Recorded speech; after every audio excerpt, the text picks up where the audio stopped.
se ha pretendido, o algunos cristianos o algunas sectas cristianas han pretendido decir que el Antiguo Testamento eso ya no corresponde a nosotros, que nosotros nacimos con Jesucristo, con el Nuevo Testamento, y que el Antiguo Testamento ya no tiene absolutamente nada que decir, lo cual, como acabas de ver, es totalmente falso.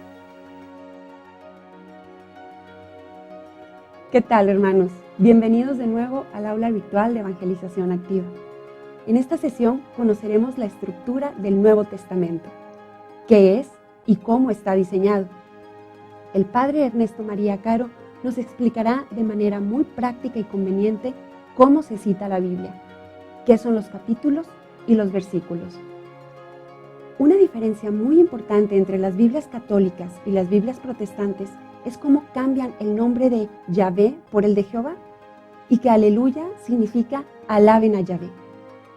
Quédate con nosotros y acompáñanos a alabar al Señor mientras conocemos más de Él a través de sus sagradas escrituras.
Bienvenidos, queridos hermanos, a la continuación de nuestro curso de evangelización fundamental. Durante esta reunión, durante esta sesión, vamos a ver un tema realmente muy importante.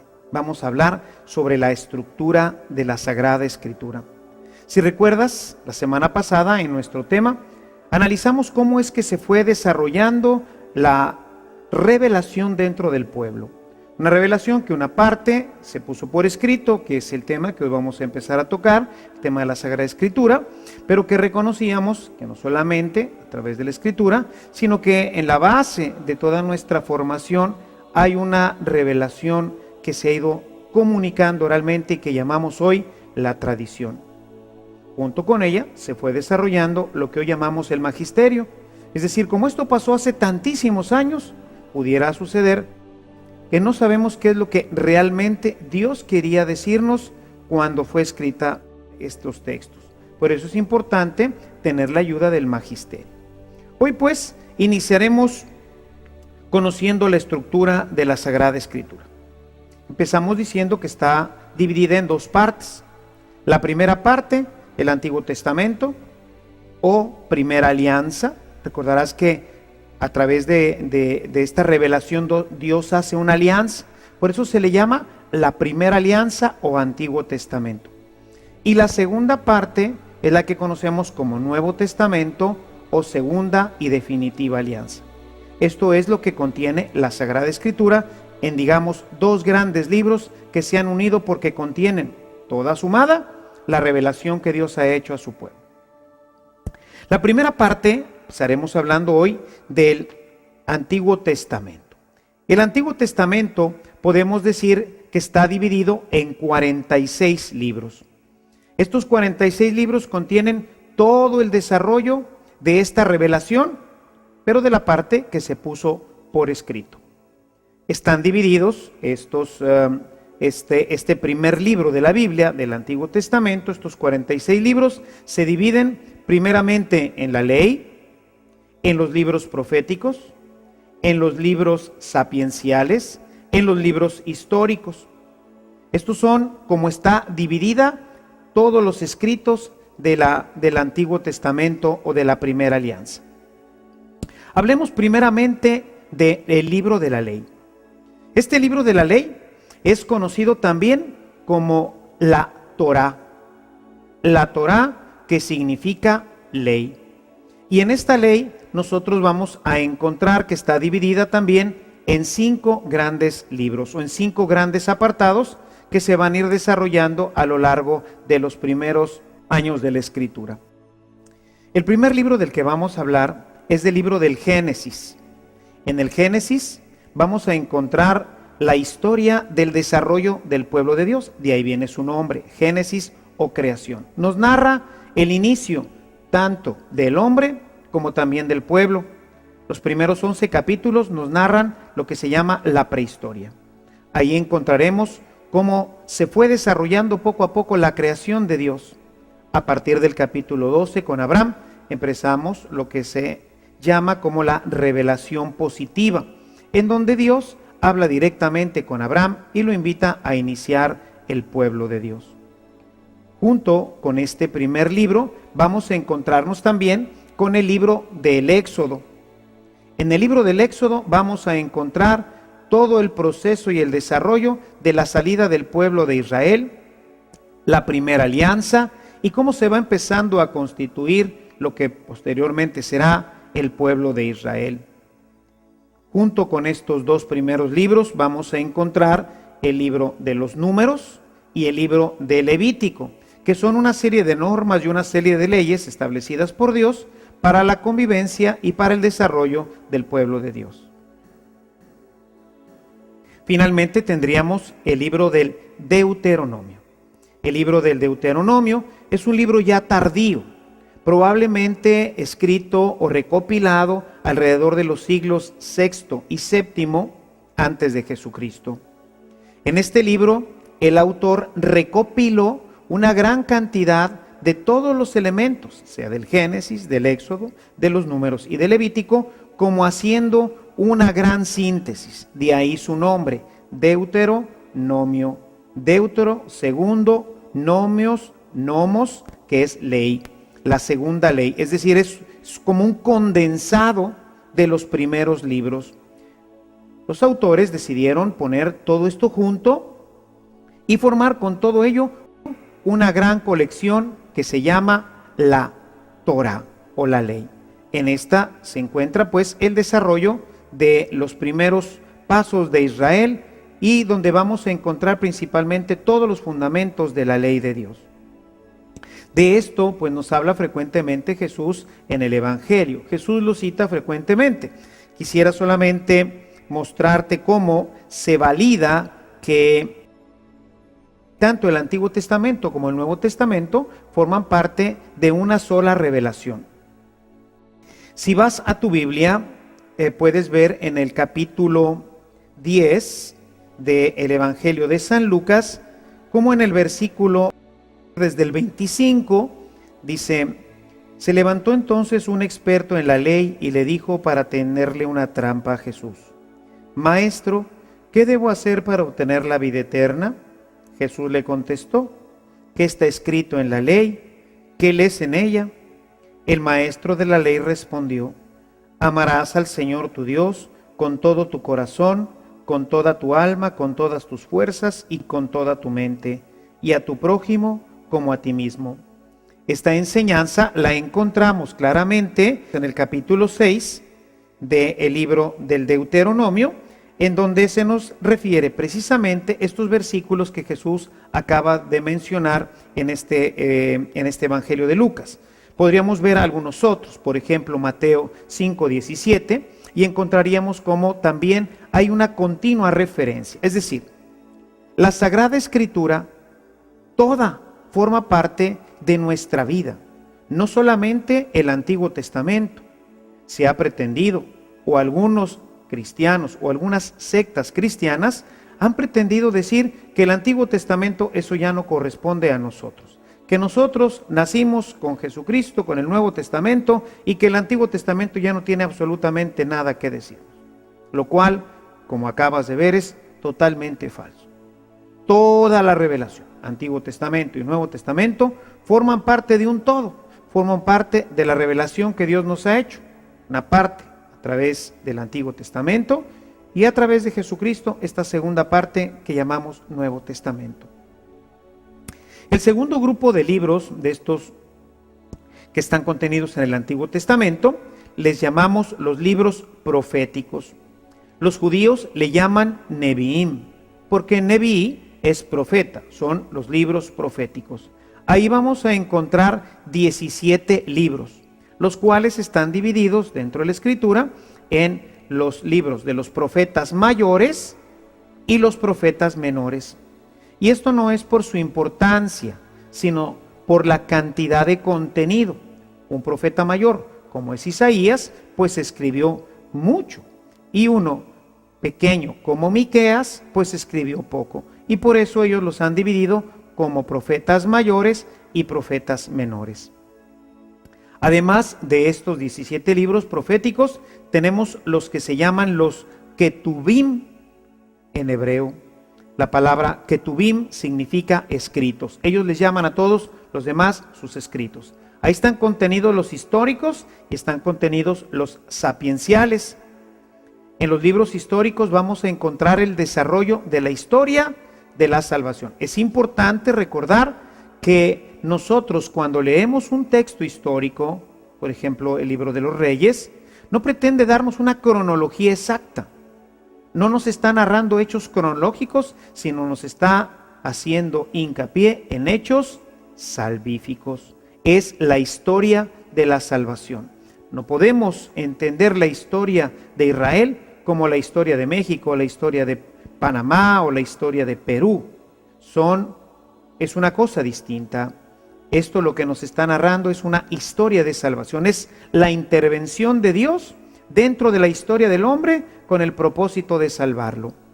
Tenemos así los libros históricos. Junto con los libros históricos vamos a encontrar también los libros de la sabiduría. Ahí vamos a encontrar, por ejemplo, el Cantar de los Cantares, un hermosísimo poema al amor. Vamos a encontrar el libro de la sabiduría. En fin, todos estos libros que han traído para nosotros grande enseñanza de parte del Señor. En total, 24 libros más. Y es así como tenemos la colección completa de los 46 libros del Antiguo Testamento. A esta parte de la Biblia que nosotros conocemos como Antiguo Testamento, los hebreos la conocen como la Tanakh. Si alguna vez tú tienes la oportunidad de convivir o de compartir con algún hermano judío, pues puedes referirle la Tanakh. ¿Qué es la Tanakh? Bueno, la Tanakh es un acróstico. Los hebreos, como ellos tenían que irse transmitiendo todo esto verbalmente, fueron ideando una serie de elementos mnemotécnicos verdaderamente impresionantes. Y uno de ellos pues son los acrósticos. Como puedes ver ahorita en la pantalla, nosotros podemos formar la palabra Tanakh, en donde la primera, la T, es la Torá, la siguiente vocal es A, luego una N de Neviim, luego una vocal que es A, y luego los Ketubim. Son la Torá, Neviim y Ketubim, forman la Tanakh. De esta forma ellos la aprendían y era la forma para írsela comunicando de generación en generación. Todavía hasta la fecha ellos llaman al Antiguo Testamento, porque para ellos no existe el Nuevo Testamento, para ellos solamente existe la Tanakh. La Tanakh que está formada entonces de la Torá, de los Neviim, de los profetas, y de los escritos, que son los sapienciales y también los históricos. Así tenemos el compendio completo del Antiguo Testamento y que ellos llaman Tanakh. Y bueno, pues ahora nos preguntaríamos, bueno, ¿y todas las Biblias? Especialmente venimos hablando de los judíos. Todo esto, esta parte del Antiguo Testamento, pues fue un desarrollo de los judíos. Podemos decir que la Biblia de los judíos y la Biblia de los cristianos es igual. Bueno, pues aquí en este tema tendríamos que hablar de dos elementos importantes. El primer tema es el canon de la Biblia. Y el segundo es el nombre de Dios. Empecemos hablando del canon de la Biblia. Podemos decir que existen dos cánones. Se le llama al primer canon el canon de Jabnia, o también conocido como el canon de Jerusalén. Este es el canon que contiene la Tanakh.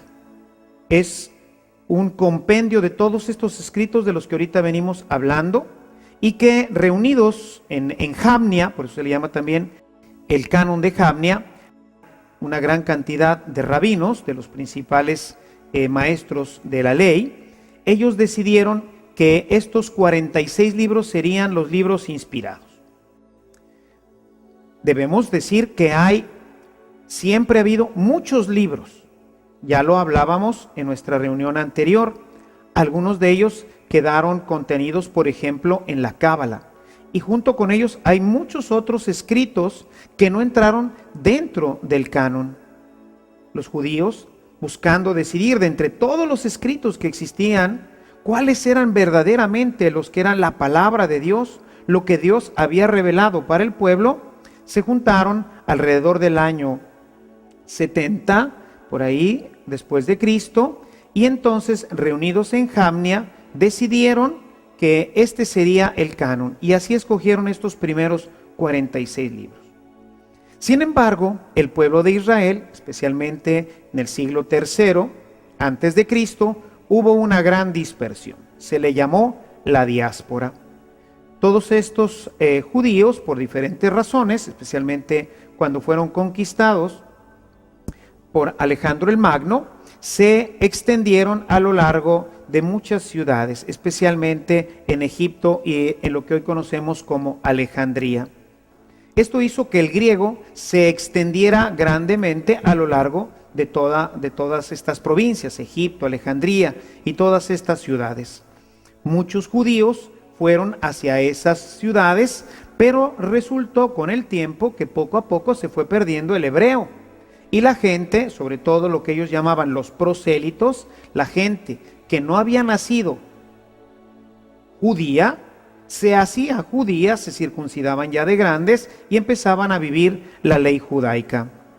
Esto hizo que se empezara a construir un canon que llamaremos el canon de los 70 o el canon alejandrino. Se le llama canon alejandrino porque fue hecho precisamente en Alejandría. Está escrito en griego. Para hacerlo, narra algunas tradiciones que durante 70 días, 70 sabios se reunieron para hacer la traducción de lo que llamamos la Tanakh. Y ellos, en 70 días, 70 sabios, construyeron 70 copias exactamente iguales. Lo que vino a decir que esa era exactamente la traducción que Dios quería de la palabra de Dios. Y así se le dio el nombre de canon alejandrino o canon de los 70. Este canon alejandrino o canon de los 70 contiene 7 libros más. Estos 7 libros más se le conocen como libros deuterocanónicos. Los libros deuterocanónicos se le ha nombrado de esta forma porque son deutero, segundo, ya lo veíamos ahorita con el Deuteronomio, deuterocanónicos son segunda canon, un segundo canon, es el canon que llamamos de Alejandrina. Nosotros en la Iglesia Católica utilizamos precisamente el canon alejandrino porque Jesús cita continuamente, todas las citaciones que nosotros tenemos en el Nuevo Testamento están tomadas precisamente del canon alejandrino, que al parecer sería el más popular, puesto que ya estaría formado de una verdadera colección. Este canon alejandrino o canon de los 70 contiene 7 libros más que no están en el canon de Jabnia y que son los que están incluidos en las Biblias católicas. Nuestras Biblias católicas contienen 7 libros más que las Biblias de los hermanos separados y 7 libros más en comparación con la Tanakh. Los hermanos separados en 1521, cuando se hace la gran separación de la iglesia a través de Lutero, Lutero decide que el canon que debíamos nosotros, los cristianos, de respetar era el canon de los judíos. Y entonces por eso él tomó para la Biblia protestante, que llamamos las Biblias protestantes o de los hermanos separados, tomó el canon de Jerusalén, el canon de Palestina, que tiene 7 libros menos. Una Biblia protestante tendrá 39 libros, mientras que una Biblia católica tendrá 46 libros. Estos libros deuterocanónicos son 7 y son el libro de Tobías, el libro de Judith, primera y segunda de Macabeos, el libro de la sabiduría, el libro de Baruch y la parte griega del libro de Daniel. Estos 7 libros son los que se llaman deuterocanónicos, y por eso cuando tú vas a comprar una Biblia que se llaman ecuménicas, vas a notar ahí que dice con deuterocanónicos, es decir, es una traducción que ordinariamente procede de la reunión de un grupo de hermanos católicos y de la iglesia evangélica, que se pusieron de acuerdo para generar estas nuevas Biblias que contienen ahora ya los 46 libros. Hoy en día, pues muchas Biblias, no solamente las católicas, sino los que están usando ya muchas de las iglesias separadas, están empezando a usar ya los 46 libros. Porque resulta que recientemente, en 1950, se encontraron dentro de unas ruinas, de unas cuevas, ahí en Qumran, cercanas al Mar Muerto, se encontraron estos libros que originalmente solamente se conocían en griego. Resulta que ahora estos 7 libros se los encontraron, pero también se los encontraron en hebreo. Los judíos, cuando se reunieron en Javnia para decidir el canon, ellos habían decidido que solamente entrarían dentro del canon de la Biblia los libros que estuvieran escritos en hebreo. Y como de estos 7 libros no se encontró ninguna copia que estuviera en hebreo, pues entonces solamente los que estaban en hebreo quedaron dentro de este texto que llamamos canon palestinense. Sin embargo, hoy, con estos descubrimientos del Mar Muerto, pues hemos visto que existían ya en tiempos de Jesús, estos libros deuterocanónicos ya existían escritos en hebreo. Así es que ahora, pues, el asunto de cuál es el canon que contiene completamente todas las escrituras, pues cada vez va quedando más de manifiesto que el canon de los 70, el canon alejandrino, es el canon que contiene toda la revelación hecha por Dios al pueblo. Son 46 libros que todos nosotros los cristianos debemos de tener en nuestras Biblias. Y es importante que tú revises en tu Biblia que estén estos 7 libros y que tu Biblia tenga los 7 libros deuterocanónicos. El otro elemento que ha distinguido las Biblias católicas de las Biblias protestantes, que como ahorita comentaba, tomaron el canon de Palestina, el canon palestinense, ha sido el nombre de Dios. ¿Cómo llamamos a Dios? Nosotros en la Iglesia Católica normalmente acostumbramos llamarle a Dios Yahvé. El nombre de Dios en la Biblia sería Yahvé. Ciertamente no existe, así como nosotros que pudiéramos decir el nombre de Dios. Dios no tiene nombre. Cuando Moisés habla con Dios en aquella zarza ardiente, le dice, ¿y cuál es tu nombre? Y Dios responde, pues yo no tengo nombre, yo soy el que soy. Esto corresponde a una situación, sobre todo de los pueblos del desierto, en donde se consideraba que tener el nombre, poderlo pronunciar, indicaba que podía tener control, que tenía dominio sobre la persona. Por eso los padres les ponen el nombre a los hijos y les ponían el nombre a la ciudad, porque ponerle el nombre a alguien es tomar posesión sobre él. Y por eso Dios dice, no, yo no tengo nombre, yo soy el que soy. Así les dirás a tus hermanos, yo soy el que soy, me envía a ustedes. De manera que yo soy el que soy se pronunciaría o se diría Yahvé. Yahvé te envía. Así es como habría sonado en hebreo antiguo lo que Dios le dijo a Moisés en la zarza antigua, en esa zarza en el desierto. Sin embargo, pues nos encontramos con que los judíos no pueden pronunciar el nombre santo. No lo podían pronunciar. Y entonces, cuando ellos tenían que pronunciar el nombre de Yahvé, en lugar de pronunciar Yahvé, decían Adonai. Esto se vino a complicar porque los judíos no escribían las vocales. Cuando ellos empezaron a escribir la Biblia, el Antiguo Testamento, ellos escribían en hebreo y no usaban vocales, solamente consonantes y todas pegadas. Pero ellos, como ya hemos hablado, que mantenían una tremenda relación unos con otros para la tradición oral, pues iban aprendiendo, y casi podríamos decir que los doctores de la ley se sabían prácticamente de memoria todo el Antiguo Testamento. Y la Biblia era solamente un punto de referencia, lo usaban como una guía. Puedes imaginarte todas las consonantes pegadas, todas una tras otra, una tras otra, una tras otra, línea tras línea, línea tras línea, línea tras línea. Y ellos sabían qué era lo que estaba escrito en cada una de estas líneas, porque tenían prácticamente que aprenderla de memoria.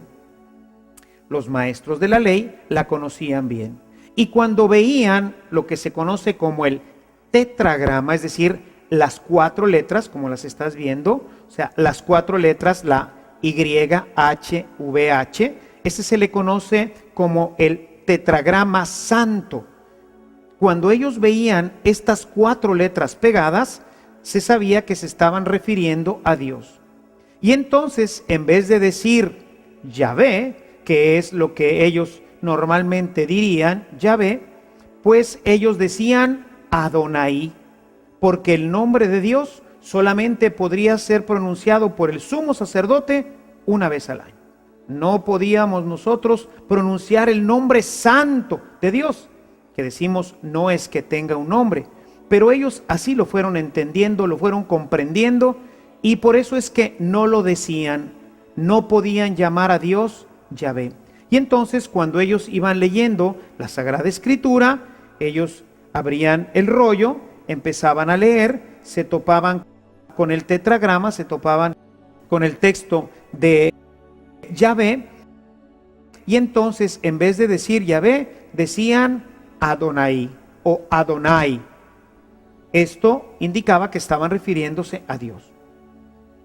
Con el paso del tiempo se fue perdiendo, pues poco a poco, la tradición, y con la gran dispersión, sobre todo después de la destrucción de Jerusalén en el año 70, cuando los romanos destruyen completamente el templo y se viene la gran dispersión de los judíos, pues resulta que los judíos dispersos por todo el mundo ya no tenían la facilidad de contar con un rabino, ya no tenían la facilidad de contar con un doctor de la ley que se supiera de memoria toda la Biblia.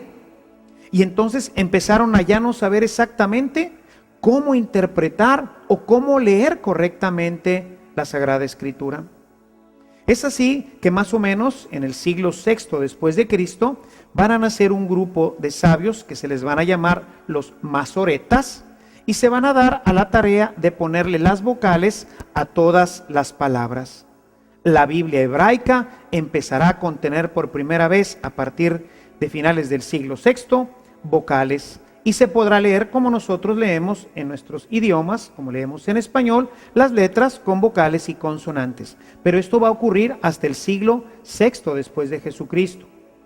Y bueno, cuando estos hombres, los masoretas, se dan a la tarea de ponerle las vocales a cada una de las palabras, pues se encontraron entonces con el tema de Yahvé. Y entonces, ¿qué es lo que iban a poner? ¿Cuáles eran las vocales que tenían que poner en el tetragrama santo? Era prácticamente tocar algo divino.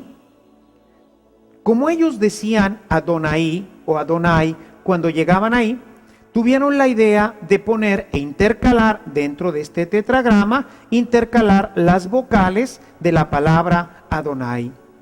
Y así, dejando las 4 letras intactas, pusieron al mismo tiempo para que cuando la gente futura leyera la Biblia en hebreo, cuando la leyera la palabra Yahvé, así estaba, pero ellos tendrían que pronunciar Adonai, y ahí estaban entonces las vocales. Y así fue como lo puedes ahora ver también, que se fueron intercalando las vocales, y esto nos dio como resultado la palabra Yahová. Yahová. Pero es una palabra que, como ves, está compuesta del tetragrama y de la inserción de las vocales. La I de Adonai no se puso porque para ellos la iota es una consonante. Por eso es que solamente se pusieron estas vocales y dio como resultado la palabra Yahová. Sin embargo, cuando ellos la leen, pues ellos leerían Yahvé, pero no pronuncian Yahvé.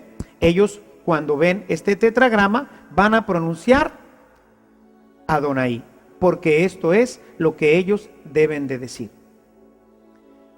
Con el paso del tiempo, vimos que esta Biblia fue adoptada por los hermanos separados en 1521 con Lutero, y entonces ellos simplemente hicieron la traducción.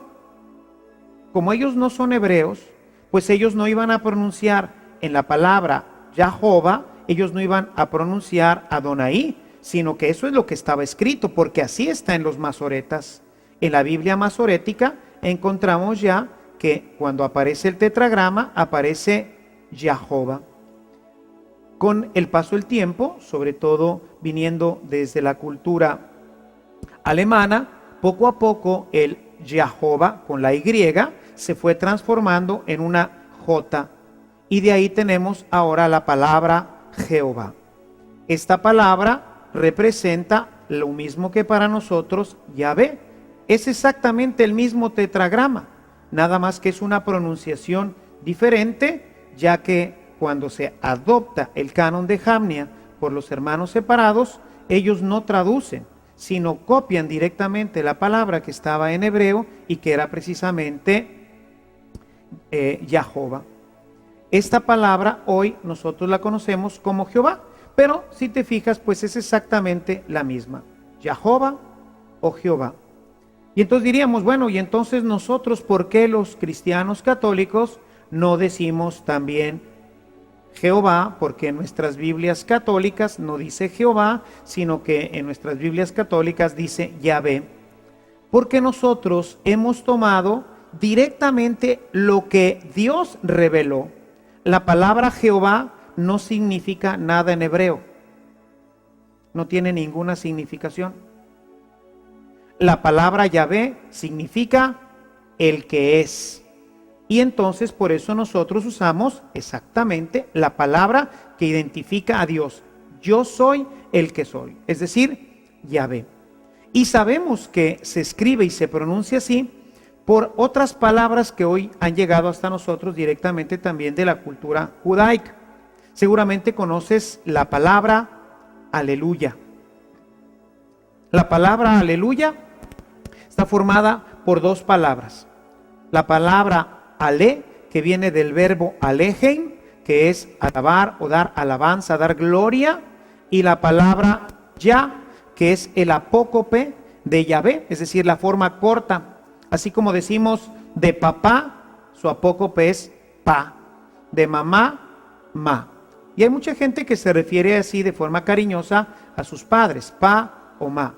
Y así tenemos apócopes de diferentes palabras. Bueno, el apócope de Yahvé es ya. Y entonces tenemos aleluya, es decir, alaben a Yahvé. Pero ya sabemos que Yahvé no se puede decir, está prohibido, no se puede tocar el nombre de Dios por los judíos. Entonces, cuando alababan a Dios, pues decían aleluya, aleluya. Y bueno, ahí podrían después agregarle si querían, aleluya, Adonai, aleluya, Sabaoth, aleluya, aleluya, alaben a Yahvé. Y por eso nosotros sabemos que la pronunciación correcta de Yahvé es así, Yahvé, y no Jehová, que es simplemente una literación. Se fue haciendo una literación, se fueron metiendo las vocales de Adonai dentro de la palabra del tetragrama para que los judíos masoretas pudieran indicarle a la gente, así es como está escrito, pero se debe de pronunciar Adonai. Nosotros, por eso sabemos que el nombre de Dios es Yahvé, y así lo vas a encontrar en tu Biblia católica. Como ves, parecería simplemente pues cuestiones de, en este caso, de una traducción o de una forma de llamar a Dios, pero una forma un poco más consistente, ¿verdad?, en el tema de los libros, porque si a la Biblia le quitamos estos 7 libros, pues la estamos truncando. Estamos ahí quitando 7 libros que Dios había puesto para que nosotros pudiéramos conocer completamente la revelación. El problema entonces no es tanto la traducción, el problema es la cantidad de libros, pero también la forma de interpretar cada parte de la Sagrada Escritura, sobre todo pensando en que estos libros fueron escritos hace muchísimos años, en una cultura completamente diferente a la que hoy vivimos, pues es importante conocer cuál es la correcta interpretación, y por eso es que hemos venido hablando continuamente de la tradición y del magisterio, que nos ayudan a saber exactamente qué es lo que Dios quiso darle a conocer a su pueblo a través de estos libros. Como parte final ahora de nuestra reunión, de esta sesión, quisiera hablar brevemente de algo que ya conocemos y con lo que seguramente estarás más familiarizado, que es el Nuevo Testamento. El Nuevo Testamento contiene 27 libros, está dividido en 27 libros y también están catalogados estos libros en diferentes categorías. El Nuevo Testamento lo podemos categorizar en los libros históricos, que son 5, en los libros que son más que libros, son cartas, porque no tienen esta connotación, son cartas, que son 21 cartas, y los libros proféticos, solamente 1. Los libros históricos son los 4 evangelios: el Evangelio de Mateo, el Evangelio de Marcos, el Evangelio de Lucas y el Evangelio de Juan. Son los que contienen la historia de Jesús, que como ya lo habíamos dicho, y creo que vale la pena volverlo a repetir, recordar que por histórico no pretendemos decir que así exactamente sucedieron las cosas. Es una historia de salvación que cada uno de los escritores fue viviendo. Por eso se dice Evangelio según San Lucas. Algunos dicen Evangelio según la tradición de Lucas o lucana o de Mateo, porque están referidos a estas tradiciones que se fueron poniendo por escrito y que son las que ahora nosotros tenemos como los evangelios. No pretenden darnos una idea de la historia como nosotros la conocemos, porque esto da pie a, como algunos pues pretenden por ahí decir, pues están todos llenos de confusiones, mientras que en uno me dice que hay 2 ciegos, en el otro me dice que hay un ciego, mientras que esto parece haber pasado antes, aquí parece haber pasado después. Recordemos, no se trata de este tipo de historia. Y el último libro de los históricos sería el libro de los Hechos de los Apóstoles. Las cartas están divididas. Las cartas de San Pablo son 14 cartas. Hoy sabemos que en realidad son 13 cartas, más lo que se conoce como la carta a los hebreos, que más bien parece ser una gran homilía dirigida pues no precisamente por Pablo, sino muy probablemente fue un escrito de Apolo con una gran defensa de la fe. Por otro lado tenemos las cartas de San Pedro, que son 2, la carta de Santiago, la carta de Judas y las cartas de Juan, y las cartas de Juan, que son 3. Finalmente pues tendríamos el Apocalipsis, que sería el libro profético. Es un libro que contiene la revelación de Dios de las cosas que ya sucedían, pero de las que van a ir sucediendo a lo largo de toda nuestra historia hasta el final de los tiempos. Que como ves, pues podemos ver que que algunas cosas ya han ocurrido, otras están ocurriendo, otras van a ocurrir, y por eso el lenguaje apocalíptico nos permite que las situaciones presentadas a través de símbolos e imágenes puedan ser reinterpretados continuamente dentro de la historia para darle validez a toda esta revelación. Así tenemos estos 27 libros que forman el Nuevo Testamento. Quisiera al final de nuestra reunión invitarte especialmente a leer el Nuevo Testamento. Es difícil sin una guía adecuada, sin un maestro adecuado, el intentar adentrarse en los libros del Antiguo Testamento, porque como te he comentado, pues son libros escritos en una cultura diferente, con situaciones que no siempre alcanzamos a entender, y esto pues puede crear serias confusiones en nosotros. Por eso yo quisiera invitarte a que leas el Nuevo Testamento. Decía mi director espiritual que un cristiano que se precia de serlo debe de leer el Nuevo Testamento al menos una vez al año. Debemos de leer una vez al año todo el Nuevo Testamento. Para ello quisiera proponerte una forma sencilla, una forma simple en el que tú pudieras ir leyendo estos libros. Primero te recomiendo que lo hagas más o menos unos de 10 a 15 minutos diarios. Si tú te propones leer de 10 a 15 minutos diarios tu Nuevo Testamento, en un año lo habrás leído completamente. Para llevar un orden, yo te sugiero el siguiente. No es el único, no es exclusivo, pero es algo que yo he encontrado que puede servir y puede ser de gran utilidad para quien está iniciándose en la lectura del Nuevo Testamento. Primero, te quiero invitar a leer el libro de San Lucas, el Evangelio de San Lucas. ¿Por qué? Porque San Lucas pues es un gran médico, tiene un lenguaje, una pluma muy hermosa, narra con muchos detalles, muchos de los elementos que aparecen ahí.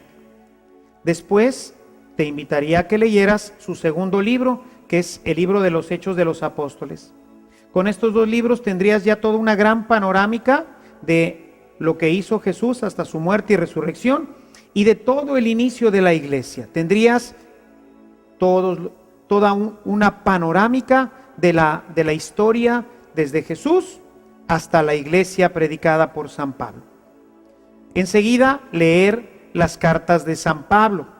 Recordemos que San Pablo pues va a mantener una teología muy concisa y muy precisa. Lucas será discípulo de Pablo, de manera que cuando nosotros leemos el Evangelio de Lucas y las cartas de Pablo, estamos caminando bajo las mismas líneas teológicas.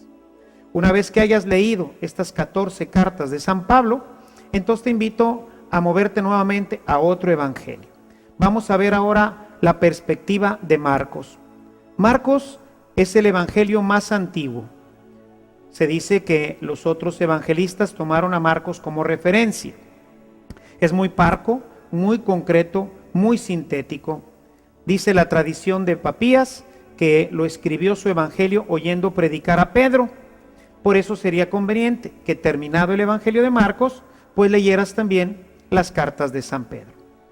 Terminadas las cartas de San Pedro, regresa al siguiente evangelio, que sería el de Mateo. Vamos a cambiar completamente de teología. Vamos a irnos ahora a la teología de los judíos. Vamos a encontrar continuamente expresiones, por ejemplo, en Mateo, diciendo, y así se cumplió la profecía.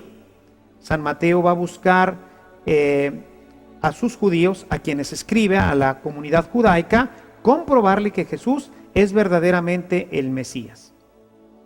Al final del Evangelio de Mateo, te invito a que leas ahora las cartas que llamamos las cartas judías, que serían la carta de Judas y la carta de Santiago.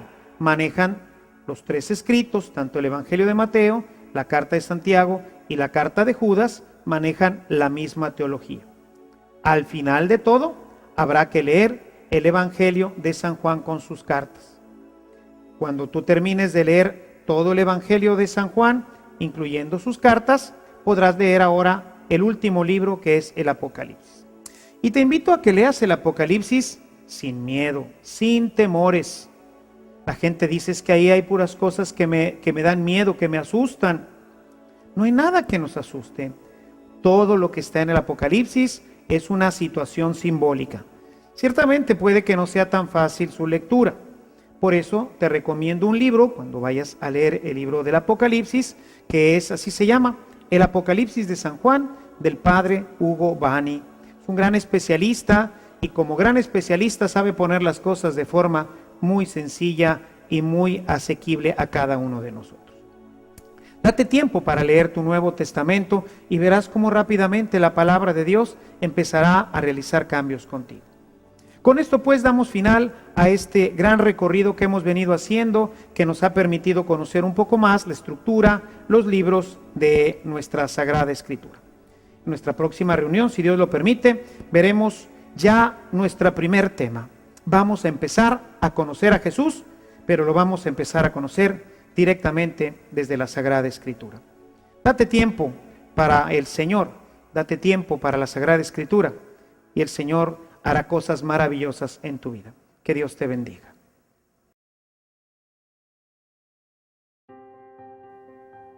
Ahora ya conoces más acerca de las Sagradas Escrituras. La tarea para el día de hoy es la siguiente. Marcar con indicadores mi Nuevo Testamento o Biblia para encontrar con facilidad los textos. Leer las introducciones de cada libro para familiarizarme con el texto. Resolver el cuestionario número 3. ¿Qué es y cómo está dividido el Nuevo Testamento? ¿Cuántos libros tiene? ¿Cómo se dividen? ¿Podrías dar una explicación de cómo se originó el nombre de Jehová? ¿Cuántas son las fuentes de la revelación? ¿Cuáles son? Explica en qué consiste cada una. Menciona algunas citas que nos refieran las fuentes de la revelación.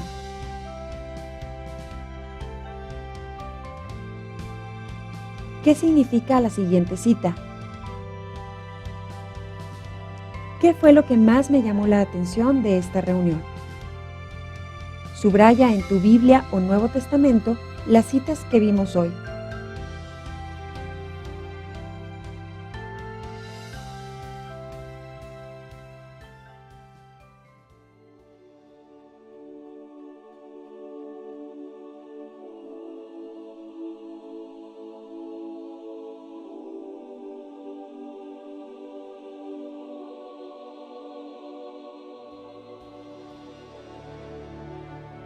Gracias por continuar con nosotros. Te esperamos en nuestra próxima clase, donde descubriremos una serie de verdades trascendentales acerca de Jesucristo. Hasta la próxima.